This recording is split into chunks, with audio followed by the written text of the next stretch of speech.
there was a time in my life when the pastor mentioned about, if somebody significant in your life dies, and how that could affect you. With me, I had such a close relationship to my mother. I took care of her since I was 11 years old. I was her personal physician because she had a serious diabetic condition. Before the days of electronic monitors and things, she had to go in for actual blood tests to get them done manually. So her condition was very chronic and unstable. So for many, many years, I would sleep with one ear open all the time, listening, because I had to many times bring my mother to the hospital in a comatose state, near death. Her blood sugar would go down to 2. If anybody knows, that's near-death state. And so I just kind of grew into that, always being on guard, watching for her. It became a center of my life, kind of, to always be caring for her. And my younger brother, I cared for him since almost from birth, 7 years younger than me. When he was a young teenager, started exhibiting suicidal tendencies.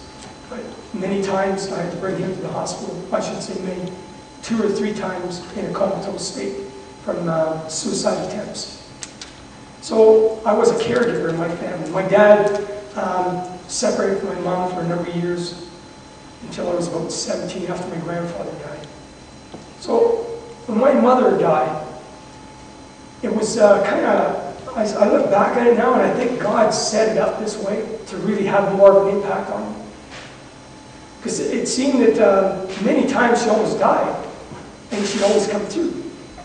And like this time, the doctor told me, he said, "Dennis, your mother has one night, she's going to die.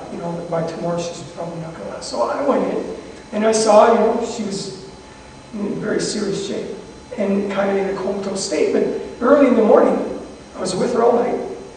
Early in the morning, she just woke up suddenly and asked for the remote for the TV, and she was talking away, and I was all relieved. I didn't say praise the Lord because I didn't know the Lord then, but I was happy, and I told my brother, I think I called him, I said, "Rob, just come in, keep an eye on Mom. I'm going to go downtown for coffee." And so I was all happy, and I went from the 4th floor, I believe, down to the basement.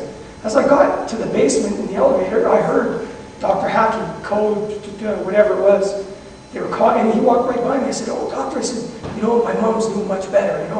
I just left, but I didn't realize that emergency call was for my mother. She had a cardiac arrest, and he was actually going up there. So I went for a coffee, and I came back, and I was in the elevator, and I met with the hospital administrator, just me and him. Walked in together like that, turned, faced the door shut, and he said to me, "Dennis, I'm sorry about your mother."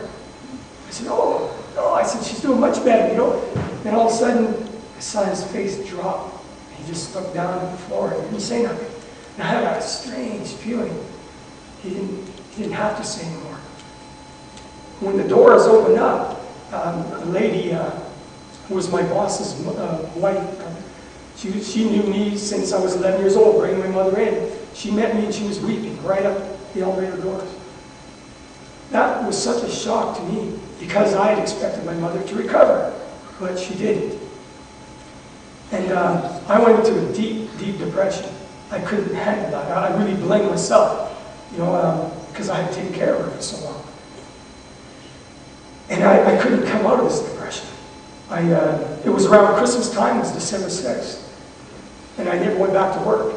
And you're probably allowed, I don't know, maybe a few days or something for bereavement, but I just never went back to work until Christmas holidays started. My boss was really concerned and was trying to get me to go back to work. And a personal friend of mine reached out to me in the worldly sense and said, "Dennis, I'm really concerned. All you want to do is sleep." Like, I would sleep maybe 18 hours or 20 hours a day. I would just get up for bed and go back to bed. It was like my way of escape, because I was not into drugs anymore, and I wasn't a drinker. It was to sleep. Sleep, a way of escaping reality. And so this friend of mine said, "Dennis, my sister's coming up from Florida on Christmas Day, and I'd like you to come over for dinner." That morning, Christmas Day, I got off my bed, and I leaned back like this, and I saw a huge mass pop out of my belly.